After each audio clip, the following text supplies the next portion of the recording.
Aileen Wuornos was born on February 29, 1956, in Rochester, Michigan. Her early life was marred by instability and abuse. Her father, Leo Dale Pittman, was a convicted child molester who was incarcerated at the time of her birth. He later committed suicide in prison. Aileen's mother, Diane Wuornos, abandoned her when she was only 4 years old. Aileen and her brother Keith were taken in by their maternal grandparents, Laurie and Britta Wuornos, but life with them was far from idyllic. Britta was an alcoholic and Laurie was abusive. By age 11, Aileen was engaging in sexual activities in exchange for food, drugs, and cigarettes. Her chaotic childhood laid the foundation for her future actions. These formative years were a precursor to the violent path she would later tread. Aileen's teenage years were characterized by increasing delinquency. By 14, she had become pregnant after being raped by a friend of her grandfather. The child was put up for adoption, and Aileen was sent to a home for unwed mothers. This traumatic experience only added to her emotional and psychological turmoil. After returning home, Aileen dropped out of school and continued her descent into criminal activities. She ran away and began living on the streets. She survived through prostitution and petty theft, often getting into trouble with the law. In her 20s, Aileen aimed for a more stable life and married a wealthy yacht club president, Louis Gratz Fell. However, the marriage was short-lived due to her violent behavior. She assaulted Fell with his own cane, leading to a restraining order and quick annulment of the marriage. Her encounters with law enforcement became more frequent, and her mental state deteriorated. Her early criminal activities were a reflection of her desperate need for survival. Aileen Wuornos' killing spree began in late 1989. Over the course of a year, she murdered 7 men. Her first victim was Richard Mallory, a convicted rapist whom she claimed to have killed in self-defense. Mallory's death marked the beginning of a string of brutal murders. Her subsequent victims included David Spears, Charles Cascaden, Troy Burris, Charles Humphreys, Peter Seams, and Walter Antonio. Each murder followed a similar pattern. Aileen would pick up her victims while working as a prostitute, then shoot them at point-blank range with a .22 caliber revolver. The killings were brutal and showed signs of overkill. Many victims were shot multiple times, indicating rage and a deeply disturbed psyche. Aileen would then rob her victims, taking their money, cars, and personal belongings. By then, law enforcement was already on her trail. Aileen's partner, Tyria Moore, later testified against Aileen, providing key information that led to her arrest. Understanding Aileen Wuornos' motivations requires delving into her complex psyche. Her claim that she killed in self-defense against men who tried to rape her is a crucial aspect of her narrative. While this claim may hold some truth, it doesn't fully explain the extent and nature of her crimes.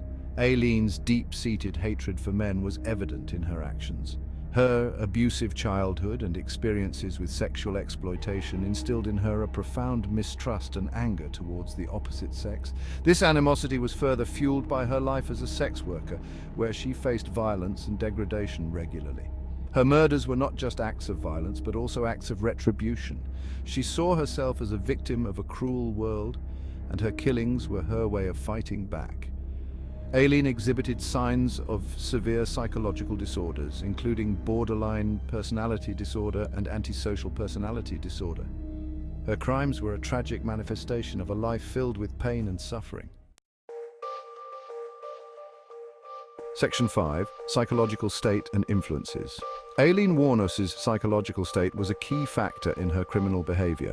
Her early experiences of abuse and neglect left deep psychological scars. She exhibited symptoms of borderline personality disorder characterized by unstable moods, relationships, and self-image.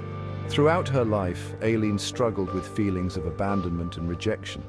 These feelings were exacerbated by her tumultuous relationships and transient lifestyle. Her inability to form stable attachments led to a cycle of self-destructive behavior and violence.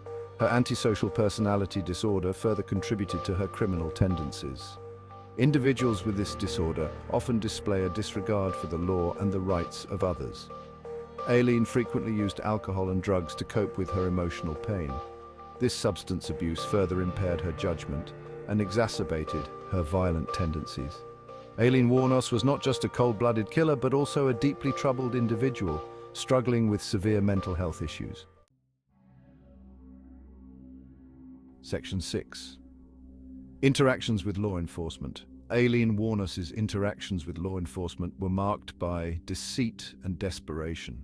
Her criminal activities had made her a familiar face to the police long before her murders. However, it was her killing spree that brought her under intense scrutiny. The investigation into the murders was a challenging task for law enforcement. The random nature of the killings and the lack of a clear motive made it difficult to connect the dots. However, the breakthrough came when Aileen's stolen vehicle was found and witnesses identified her and Tyria Moore, her partner, as suspects. In January 1991, Aileen was arrested at a bar in Port Orange, Florida. Her arrest was a dramatic event marked by her defiance and attempts to evade capture. Despite the overwhelming evidence against her, Aileen maintained her innocence, claiming self-defense. Her interactions with the police and detectives were a blend of hostility and cooperation. Her behavior during these interactions reflected her unstable psychological state and her deep-seated mistrust of authority figures. Section 7. The legal proceedings and defense strategies. The legal proceedings against Aileen Wuornos were a media sensation. Her trial was about her crimes and her troubled past. The prosecution highlighted the brutal nature of the murders. Aileen's defense team argued self-defense. However, the prosecution presented evidence of premeditation. The jury had to sift through conflicting narratives. In January 1992, Aileen was convicted of murder. She was sentenced to death. Additional death sentences followed for other murders. The cumulative weight of these sentences sealed her fate. Aileen's behavior during the trial was erratic. She lashed out at the prosecution and the media. Her mental state was a focal point of the defense, but it did not sway the jury. Section 8. Public reaction and media representation. The case of Aileen Wuornos captured public imagination and media attention like few others. Her story was a blend of tragedy, violence, and psychological complexity. News outlets and documentaries delved into her life, exploring the factors that led her to become infamous. Public reaction to Aileen's case was polarized. Some viewed her as a monster, a cold-blooded killer. Others saw her as a victim of her circumstances, driven to violence by abuse and neglect. Documentaries, books, and films about Aileen Wuornos continued to captivate audiences. Section 9. Legacy and impact on society. Aileen Wuornos' story left a lasting impact on society and the criminal justice system. Her case highlighted the dire consequences of untreated mental illness and the failure of social systems to protect vulnerable individuals. It sparked debates on the intersection of gender, violence, and criminal justice. One of the significant legacies of Aileen's case was the increased awareness of the plight of women involved in sex work and the dangers they face. Her story shed light on the violence and exploitation that many sex workers endure, prompting calls for better protection and support for this marginalized group. The case also underscored the need for comprehensive mental health care. Aileen's psychological disorders were evident, yet she never received the help she needed. Her life and crimes became a poignant example of the consequences of neglecting mental health issues. Aileen Wuornos' legacy is a complex one, serving as a grim reminder of the intricate relationship between trauma, mental illness, and criminality. Section 10. Reflections on the criminal justice system. The story of Aileen Wuornos offers profound insights into the criminal justice system. Her life and crimes underscore the importance of addressing the root causes of criminal behavior, such as abuse, neglect, and mental illness. The system's failure to provide timely intervention and support highlights the need for reform. Aileen's case also raises questions about the treatment of individuals with mental health issues within the criminal justice system. Her psychological disorders were a significant factor in her actions, yet the system focused more on punishment than rehabilitation. This points to a broader issue of how mental health is addressed in legal settings. The media's role in shaping public perception of criminal cases is another critical aspect. The sensationalism surrounding Aileen's case often overshadowed the deeper issues at play.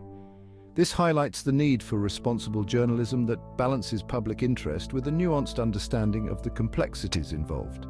Addressing these systemic issues requires a holistic approach that includes social, economic, and psychological support. In reflecting on Aileen Wuornos' case, it is clear that the criminal justice system must evolve to address the multifaceted nature of crime.